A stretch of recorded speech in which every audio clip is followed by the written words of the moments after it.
It was Colonel Mustard with the fork in the dining room. In the YouTube comments, please write the name of this famous family board game. But I won't be giving you any clues, you'll just have to figure it out on your own. Everyone who's watching this video, let's all say, welcome Bosco on the count of 3. 1, 2, 3. Welcome, Bosco! Bosco has joined the Google Classroom today, and I couldn't be happier. We just have to invite Marlon to join, and then the goal will be complete. 50 of 50 students in our digital classroom. All of the wanderers of 8th graders will eventually come back to the nest. I'm making this video tonight because I wanted to help you process a little bit of the stress you're feeling and thinking about the assignments you have to do on Google Classroom, specifically the ones I'm assigning. Quick check-in. Since empathy is our word this week, I have been spending my day alone. I didn't go out of the house very much today because of the new order from the governor. And I spent most of the day looking at a computer screen. My eyes feel like they're being peeled back like a dry onion. I didn't take proper breaks. I felt joyless from 3 until 7. And then I took a break and I talked to a friend, had a meal, and then I felt better. So I'm dealing with stress myself. I bet you are too. Sometimes living with people can be more stressful. You might be sharing a computer with a sibling who also has to do assignments. That can be extremely annoying and can block you from getting your work done. You might have other problems or other responsibilities as well. You might also be getting nervous that this quarantine might last for a while, and you'd be right about that. I had one great student reach out to me today and tell me he didn't know if it was just him, but he felt like he was faced with a lot of work for doing reading, writing, and social studies. I think he had a good point. I thought his ideas were really valid, and I was really touched that he used such a respectful tone to kind of figure out what was going on. He wanted to understand why I was assigning what I was and what the plan was for the future. So I thought it'd be great to make a video for parents and students to give an idea of my approach. Here's the first thing. When the schools got closed by Governor Whitmer that Friday, you were probably wishing that school was officially done, at least for those 3 weeks. That was an awesome wish to have. I can totally understand that. I would be wishing the same thing. However, that didn't happen. Teachers at the Potter's House and teachers all around the country mobilized and tried to find something valuable and clear for students to work on. At the same time, you might be noticing that there are some schools that aren't assigning things for their students. And you might feel like that's not fair and that's unequal. Why do I have to do this work when there's a public school that isn't doing any work? That's a great point. Here's one thought. That school didn't assign anything for their students because they didn't have the resources to have students complete their work with Chromebooks. I think that's a serious issue that we need to value, that not everyone has access or resources to learn. It's been hard for the Potter's House to make it happen. Like I said, some of you might not feel like you have enough time to have your lessons explained or resources to work on, but you've got something. And because of that, we're going to try to make use of the time. To my next point, I want to explain why it might feel like I have assigned a lot.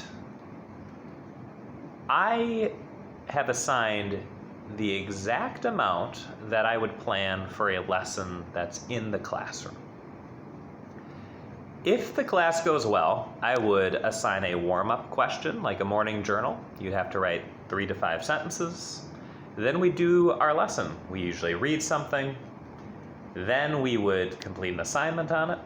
And then finally, you would write a 5-sentence exit slip and hand it to me out the door. If you think about it, for the last 5 to 7 days, that's pretty much what I've done on Google Classroom. There are 2 reasons why it feels like there's more. The first one would be, while you are getting distracted at home, all of the lesson still waits for you.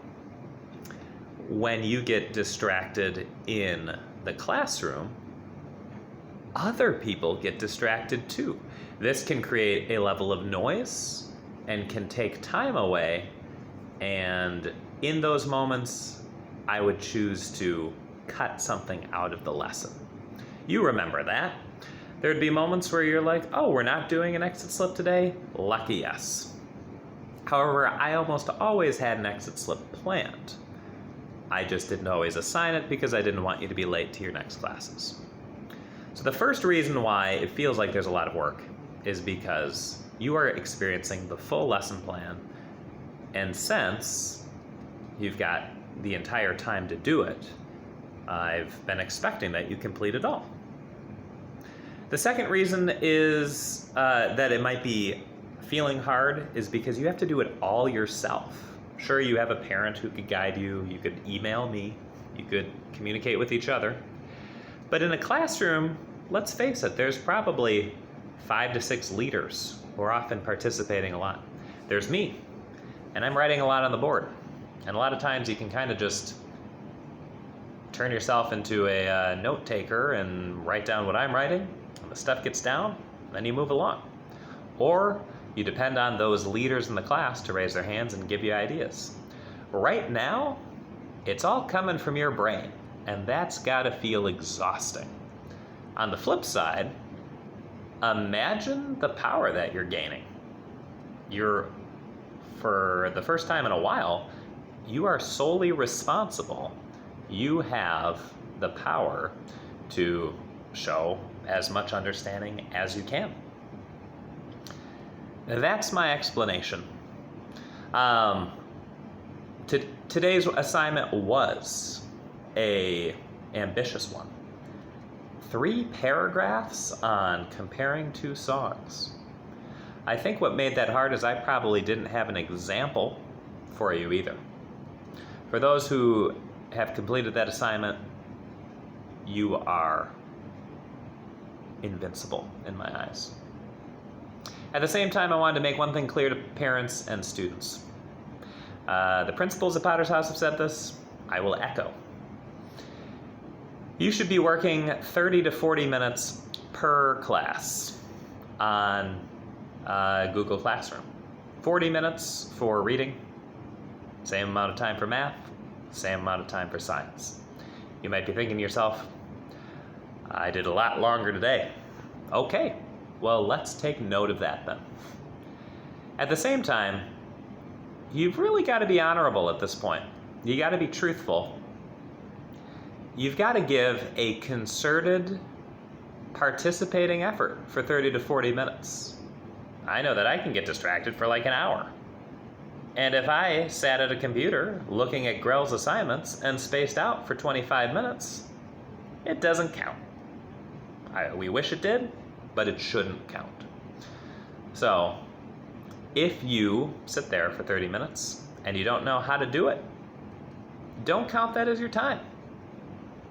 However, if you do give a wholehearted and an effortful 30 to 40 minutes per class, I'd love to honor you for that.